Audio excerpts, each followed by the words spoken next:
Boa noite, pessoal. Vamos começar a nossa aula sobre o estudo das soluções. Então, deixa eu mudar só a cor da caneta, que aqui no azul não ficou legal. Então, aqui a gente tem o estudo das nossas amiguinhas soluções. Então, eu tenho as soluções, a gente vai estudar sobre essas soluções, o que são as soluções, quais os tipos de soluções que a gente tem e quais tipos de soluções são utilizadas para obtenção de alguns medicamentos. Então, como a gente está estudando sobre soluções, o que são soluções? São misturas homogêneas de duas ou mais substâncias. Quais são essas substâncias? Então, eu tenho que uma solução é composta do meu amiguinho soluto e do meu amigo solvente. Então, o meu soluto tem uma porção menor da solução e geralmente o meu solvente tem uma concentração maior dela, uma proporção maior dela. A maior parte das vezes é utilizado como solvente.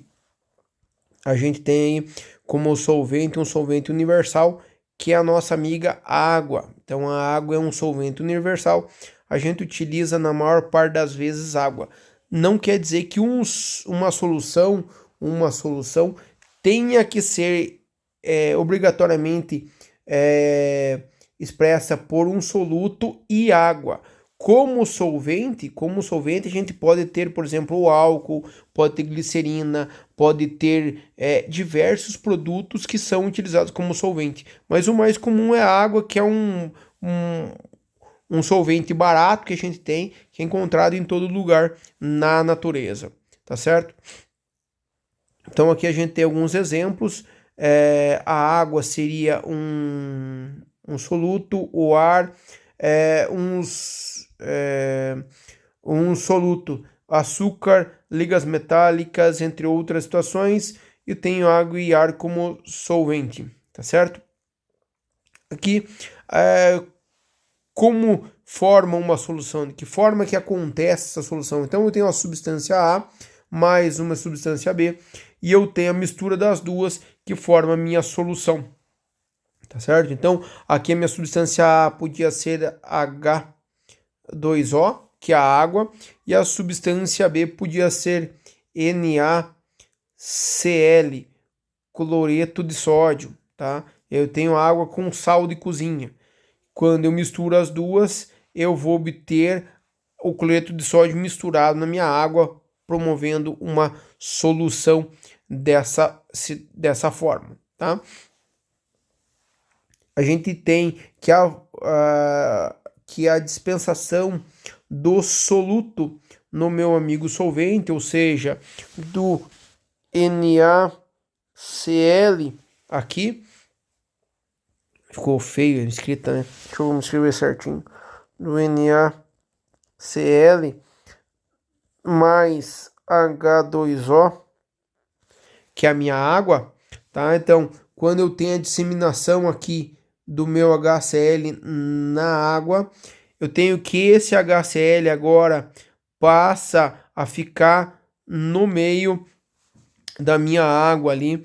Então eu dissolvo ele vai se dissolver, vai se dissociar, na verdade, vai ficar Na mais Cl menos, tá? Nesse caso a gente tem uma dissociação, a gente vai ver depois. Na mais Cl menos vai se dissociar dessa forma e vai estar presente, ele vai ficar no meio da água. Então a gente tem o espaço intermolecular, a gente tem as moléculas de água, e se a gente colocar assim que as moléculas de água que aqui, se você olhar lá em cima, por exemplo, aqui, ó, colocando a substância A como H2O e aqui NaCl, tá?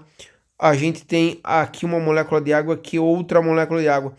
Esse espaço aqui, ó, esse espaçozinho aqui no meio entre uma molécula de água e outra, a gente chama de espaço intermolecular. Então, um espaço intermolecular que é justamente o Na mais Cl menos, ele vai se dissociar, tá? A molécula NaCl vai ser quebrada aqui, vai formar um Na mais com uma carga molecular positiva e o Cl uma carga molecular com uma carga iônica negativa e ele vai se depositar no meio entre uma molécula de água e outra. Então, a substância, quando ela entra na tua solução, tá? Quando eu crio uma solução, essa substância aqui, que no caso seria o sal de cozinha, não desaparece quando eu coloco em contato com a água, tá? Ela não some, ela está presente. Só que o que acontece com ela? Ela fica nesses espaços entre duas moléculas de água, ela vai depositando o Na e o Cl ali dentro.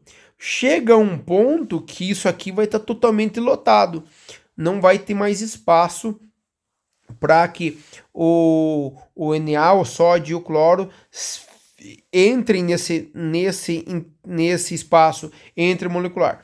E aí a gente diz que chegou, a solução está saturada, ou seja, está totalmente completa de íons sódio e cloro, e aí não cabe mais nada ali dentro. Então ela saturou, ok? A gente vai ver isso mais para frente, só explicando para vocês, tá certo? E a classificação das soluções. A gente tem a classificação de todas as soluções aqui. Eu tenho soluções sólidas, que compreendem as minhas ligas metálicas, alguns medicamentos, na forma de comprimidos, nada mais são do que misturas, do que soluções de pós, tá certo? Eu tenho as minhas misturas, as minhas soluções líquidas, que é a água mineral que a gente faz utilização ali, é uma mistura líquida, uma solução líquida, na verdade. Eu tenho o soro fisiológico, entre outras bebidas que são soluções, tá? E aí eu tenho a parte gasosa, as soluções gasosas, que o ar. Então o ar que a gente respira não é somente oxigênio, tem oxigênio e tem muitos outros componentes dentro dele, e com isso a gente tem uma solução, mistura de diversas substâncias químicas ali que formam uma solução. Vamos lá. Classificação dessas minhas soluções. A gente tem as soluções moleculares e as soluções iônicas. Um exemplo de solução molecular, a gente tem aqui a molécula de açúcar. Quando você coloca a molécula de açúcar junto na água, a molécula de açúcar não se dissocia, ela fica a molécula dela, só que agora ela entra no espaço intermolecular, mas não dissocia. O processo de dissociação seria quando eu separo o NaCl. Aqui a gente tem a separação do Na+, Cl-. Então a separação dos íons. Então aqui na separação da molécula cloreto de sódio do meu NaCl, eu tenho produção de íons, tem uma solução iônica, e essa solução iônica conduz corrente elétrica, certo? Então eu tenho a condução de corrente elétrica. É por isso que as pessoas, quando estão molhadas, quando entram em contato com uma corrente elétrica, tem perigo de tomar choque. Por quê? Porque essa solução iônica, ela conduz a corrente elétrica. Por exemplo, se eu estou só com H2O, só tem a molécula de água, na molécula de água não está dissociada, então a molécula de água não conduz corrente elétrica. O que vai fazer a produção de condução da corrente elétrica é esse íon, o Na+, e os C-elementos que vão conduzir a corrente elétrica, e por isso que a água, em contato com uma corrente elétrica, você vai ter choque ali presente nesse local, certo? Classificação das soluções quanto ao coeficiente de solubilidade delas, certo? Então, tem o meu amiguinho coeficiente de solubilidade. O que é o coeficiente de solubilidade das minhas soluções? Nada mais é do que a quantidade máxima do meu soluto, que é possível eu dissolver ele, é possível estar dissolvido dentro do meu solvente. Então, tem uma concentração máxima de produto de soluto que eu consigo colocar na minha água, por exemplo. Aqui a gente tem o NaCl. Exemplo disso, eu preciso de 36 gramas de NaCl em 100 gramas de água para que eu atinja o meu ponto de saturação. Isso a 20 graus Celsius. Então, quanto mais quanto maior for a temperatura, maior a quantidade de solvente a gente consegue dissoluto, a gente consegue colocar no nosso amiguinho solvente. Por que, professor, que isso acontece? Vamos voltar aqui em cima. Se você lembra da minha explicação que eu dei, que o meu soluto fica no espaço entre as moléculas. Quando eu tenho H2O mais uma outra molécula de H2O aqui do lado, o que acontece quando eu aumento a temperatura? Quando eu aumento a temperatura, essas moléculas aqui adquirem calor. Molécula, quando adquire calor, ela se agita. Tem o processo de agitação molecular. Quanto mais calor eu dou para uma molécula, mais ela agita. Quando tem agitação molecular, as moléculas se agitam, a tendência é o quê? Repulsão. Então é por isso que quando você pega uma barra de ferro e aquece essa barra de ferro, as moléculas se agitam. Eu tenho o processo na barra de ferro que a gente chama de dilatação. A barra dilata, ou seja, ela aumenta de tamanho. Na água, a mesma coisa.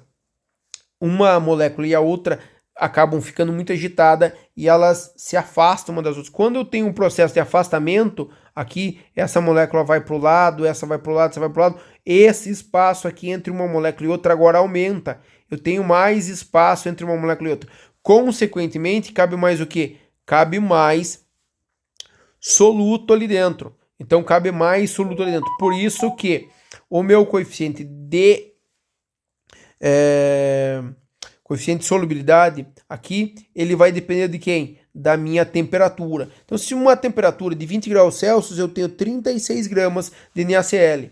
De CaCO4 em água, eu consigo colocar 0,2 gramas. De KNO3, eu consigo colocar 13,3 gramas. Isso tudo numa temperatura de 20 graus Celsius. Então, o coeficiente de solubilidade me diz a quantidade de produto que eu consigo dissolver na água.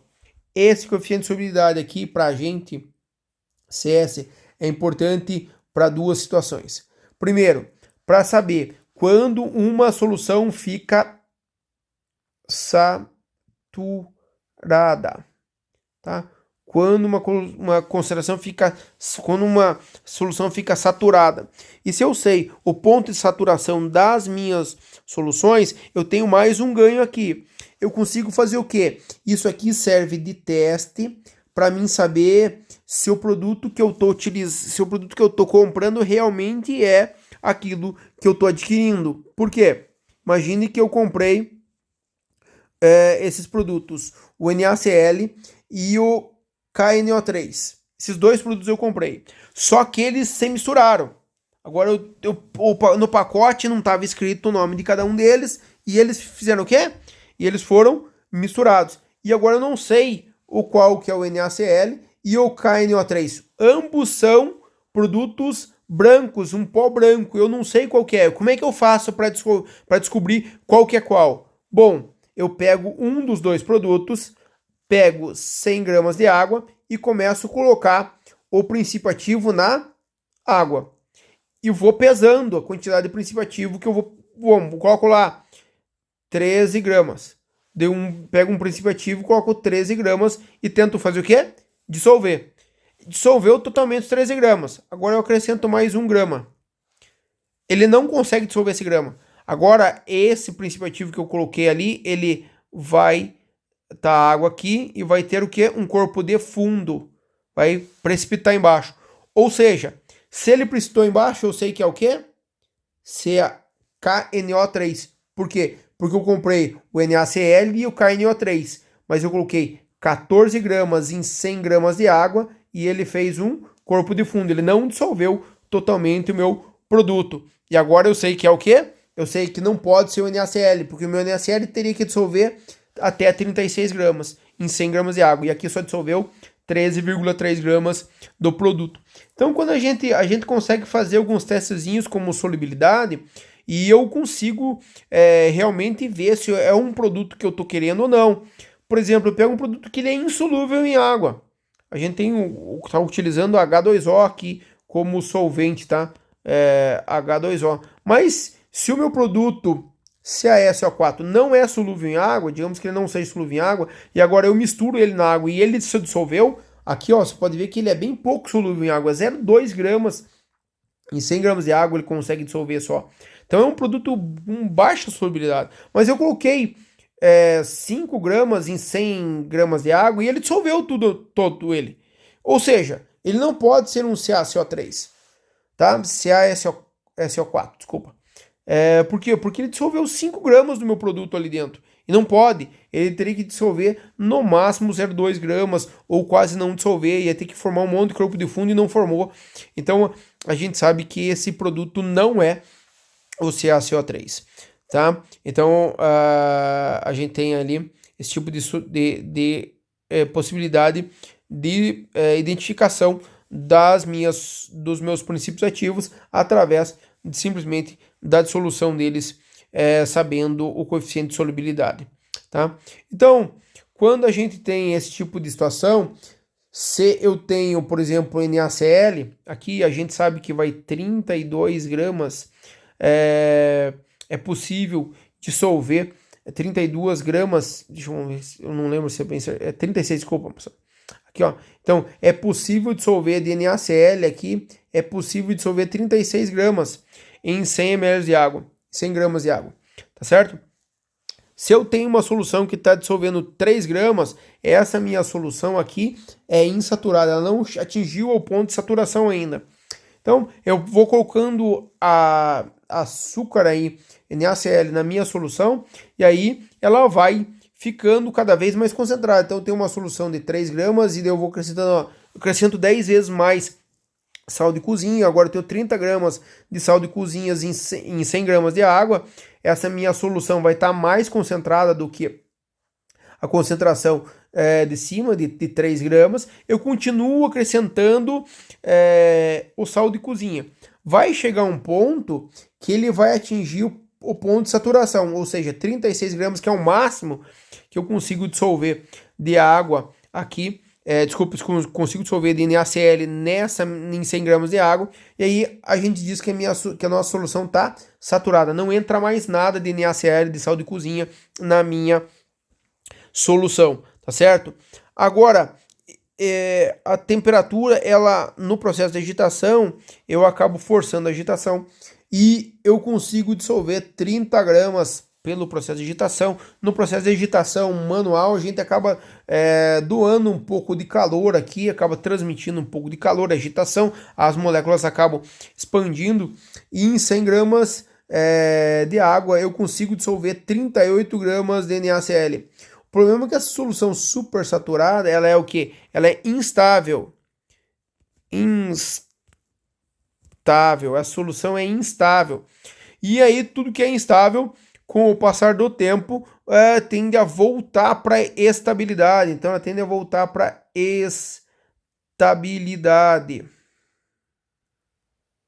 Tende a voltar para estabilidade, tende a voltar a ser estável.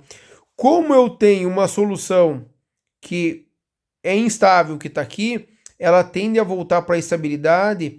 O que acontece? Aparece o corpo de fundo e o precipitado. Então as soluções supersaturadas, elas com o passar do tempo, de um processo estável, processo instável, na verdade. O processo está numa solução instável, passa para o processo estável, tá? Passa para ser um processo estável.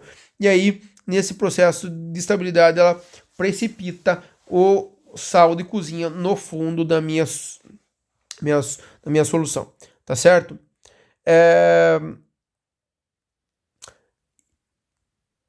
Você vai me perguntar, professor, mas o que é isso importante para o meu estudo de fármaco, na construção do medicamento, na fabricação de algo? Bom, primeiro, quando a gente trabalha com soluções e a gente tem uma solução que a gente faz na farmácia, que é água mais açúcar. Essa água com açúcar a gente chama de quê? Xarope. E o xarope é uma solução o quê? Supersaturada. Então, essa solução supersaturada, ela tende a precipitar, dependendo do como você faça ela, tá? a gente vai fazer uma solução que geralmente é supersaturada ou está muito próxima ao ponto de saturação, ou ela está saturada ou está supersaturada, tá? Uma das duas. E se a gente deixar ela ficar supersaturada, lá na frente você vai ter o quê? Você vai ter um xarope que vai estar com corpo de fundo, com açúcar no fundo. E isso não é o que eu quero, certo? Eu não posso chegar a esse ponto, não quero deixar chegar a esse ponto. Então, a gente precisa entender como é que funcionam essas soluções para poder produzir um xarope que eu não deixe ela ficar super saturada, tá certo? Além do que eu tenho outras soluções que eu vou precisar fazer para que eu possa aplicar no corpo humano, fazendo ações farmacológicas adequadas. Aqui você tem uma recapitulação, eu vou recapitular o que eu já falei lá para vocês. Então, na preparação de uma solução supersaturada, a gente tem o aquecimento dessa solução a uma temperatura mais alta e a dissolução do teu soluto nesse líquido. E após fazer a dissolução, a gente tem um resfriamento lento do solvente aqui. E esse solvente fica com excesso de soluto nele. O problema é que como eu falei para vocês, essas soluções são instáveis. E com o passar do tempo, uma agitação mecânica, alguns choques térmicos, aparecem a precipitação de cristais no fundo, tá? Vai aparecer a precipitação de cristal no fundo e a gente não quer isso. O nosso xarope é bem isso. Então, eu tenho um xarope produzido na farmácia. O que eu faço com o xarope? Eu pego um soluto e um solvente e aqueço, tá? Eu tenho um aquecimento desse produto a uma temperatura alta. Após o aquecimento, a gente tem o resfriamento para uma temperatura mais baixa, um resfriamento lento. Eu resfrio de forma lenta, obviamente que eu vou ter uma grande quantidade de açúcar numa pequena quantidade de água. Então, eu vou atingir o coeficiente de solubilidade. Geralmente, a gente ultrapassa com a quantidade de açúcar, ultrapassa o coeficiente de solubilidade, deixando a minha solução instável. E quando eu tenho uma agitação ou um choque térmico na minha solução, acontece a precipitação de cristais de açúcar no fundo. E a gente não quer que isso aconteça. Então, por isso, a gente tem que notar qual é o coeficiente de solubilidade para que não ultrapasse muito esse coeficiente de solubilidade, dificultando o aparecimento de cristais no meu xarope. Por quê? Porque se aparece cristal no teu xarope, mas professor, é só a gente não dar o choque térmico aqui. O problema é o seguinte, que o choque térmico às vezes é de forma natural, porque você tem verão e inverno. No verão as temperaturas são altas, no inverno a temperatura é baixa. E aqui acontece o choque térmico, fazendo com que eu precipite os cristais nessa situação, tá certo? E eu não quero precipitação de cristal. Por que eu não quero a precipitação de cristal? Porque acontece da seguinte forma: a precipitação de cristal é ruim porque parece que o medicamento estragou. Eu tenho alguma coisa que não estava ali, que agora está, que não deveria estar ali, agora está. Se você pensar por um outro modo, por exemplo, você vai pegar uma solução ali e você precisa tomar essa solução. A solução tem o quê? Uma concentração. Se a concentração do teu produto precipitou, formou cristais, cristalizou embaixo, se você tomar toda a tua solução e não fazer a ingestão dos cristais, você está tomando uma concentração mais baixa do produto. Porque esses cristais não estavam solúvel ali e não estão presentes na tua solução. Consequentemente, se você está tomando toda a tua solução e não está tomando esses cristais, está tomando uma concentração menor do princípio ativo que você precisava. Então você não está atingindo a concentração do princípio ativo que você deveria atingir. E com isso, você vai ter uma subdose terapêutica ou mesmo um não efeito do teu produto ali. Aqui está falando que o que acontece no aumento da temperatura com as soluções. Você tem, eu já expliquei lá em cima o que acontece, tá certo? Então vamos pular esse aqui para você dar uma lida depois, você já entendeu lá em cima, mas eu já tinha explicado lá em cima, então só dá uma lidinha aqui. Qualquer coisa, se você não tenha entendido, só volta e recapitula o que eu tinha falado para vocês. Aqui está falando sobre o coeficiente de solubilidade dos produtos. Não há necessidade de você dar uma olhada nesses diagramas. Não vou cobrar isso em prova, tá certo?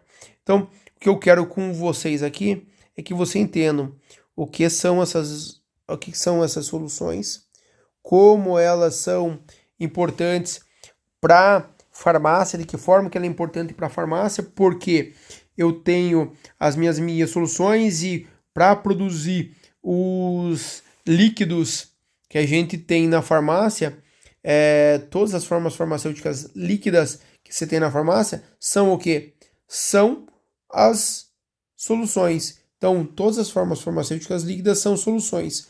É um solvente acrescentado um princípio ativo. Então, eu tenho as formas líquidas da farmácia, eu tenho as minhas soluções. Desculpa. As soluções. É o meu solvente, tá? Acrescentado um princípio ativo. Então, princípio ativo mais um solvente, que vai ser o quê? Uma solução. Exemplo, dipirona, gotas, paracetamol, gotas, tudo isso são soluções. Os líquidos para colírio, entre xarope, entre outras soluções que você tem na farmácia. Então, toda a parte de líquidos da farmácia são soluções. Se toda a parte líquida são soluções, a gente tem que saber se a solução é saturada, insaturada ou supersaturada. Quais são as características das minhas soluções saturadas, insaturadas e supersaturadas? Quais são as características de cada uma delas? O que dificulta, o que facilita, o que acontece aqui com a variação de temperatura? O que eu posso fazer para ajustar cada uma delas, tá? Enfim, então são todas essas situações que está presente nas minhas soluções. E aqui a gente tem a parte de solubilidade de cada uma delas, tá certo? Eu pedi para vocês fazerem o xarope como um trabalhozinho lá. E esse xarope aqui a gente tá com uma solução, tá certo? A gente tem uma solução. É uma forma farmacêutica que é uma solução, tá certo? Então você desenvolve lá para mim e posta isso na matéria, que para você vai treinar um pouquinho sobre soluções e a gente vê mais tarde um pouquinho outras situações de substâncias líquidas que não são soluções. Então, na farmácia, a maioria das formas farmacêuticas líquidas são soluções. Mas não esqueçam que eu tenho as suspensões que não são soluções e que são líquidas também, tá certo? Caso surja alguma dúvida, deixa nos comentários para mim que eu respondo para vocês, tá certo? Um bom estudo a todos, uma ótima semana, valeu, obrigado.